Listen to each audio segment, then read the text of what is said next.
কত শত মানুষের ক্ষতবিক্ষত দেহ গাজার ধ্বংসস্তূপে চাপা, সেই তালিকা টান দিলে আটকে উঠবে বুক।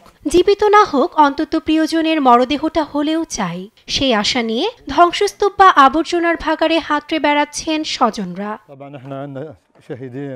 গাজার সিভিল ডিফেন্সের সংখ্যা, ধ্বংসস্তূপে অন্তত 10,000-এর বেশি মৃতদেহ চাপা আছে। মুখপাত্র মাহমুদ বাসাল আশাবাদী, আগামী 100 দিনে মৃতদেহগুলো পুনরুদ্ধার করা সম্ভব। তবে বুলডোজার সহ প্রয়োজনীয় সরঞ্জামের অভাবে সে তৎপরতায় হতে পারে ব্যাঘাত। জাতিসংঘ বলছে 15 মাসের আগ্রাসনে উপত্যকার 60% অবকাঠামো ক্ষতিগ্রস্ত।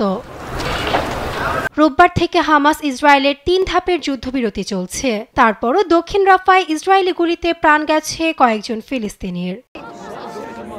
তবে গাজায় যুদ্ধবিরতি চুক্তি যথাযথ বাস্তবায়ন নিয়ে রয়েছে শঙ্কাও। ওভাল অফিসের সাংবাদিকের প্রশ্নে মার্কিন প্রেসিডেন্ট ডোনাল্ড ট্রাম্প বলেন, গাজা বৃহত্তর অর্থে ধ্বংসস্তূপে পরিণত, ফলে নতুনভাবে গড়তে হতে পারে এই অঞ্চলটি, এমনই মনে করছেন ডোনাল্ড ট্রাম্প। আমি আত্মবিশ্বাসী নই। এটা আমাদের যুদ্ধ নয়, এটা তাদের যুদ্ধ। আমি মনে করি গাজা খুব দুর্বল হয়ে পড়েছে। গাজা বিশাল এক ধ্বংসস্তূপ, এটিকে অন্যভাবে পুনর্নির্মাণ করতে হবে।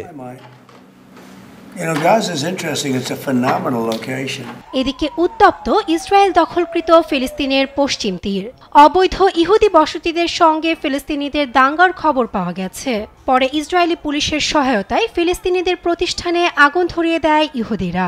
অবৈধ বসতি সম্প্রসারণে গভীর উদ্বেগ জানিয়ে আন্তর্জাতিক আইনের লঙ্ঘন বলছেন জাতিসংঘ মহাসচিব।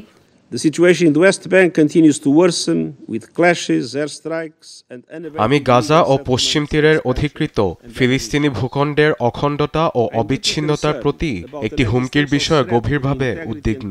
ইসরায়েলের ঊর্ধ্বতন কর্মকর্তারা খোলাখুলিভাবে পশ্চিম তীরের সমস্ত অংশকে সংযুক্ত করার কথা বলেছেন, যা আন্তর্জাতিক আইনের স্পষ্ট লঙ্ঘন।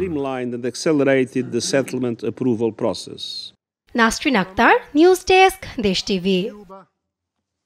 Djibouti, Egypt,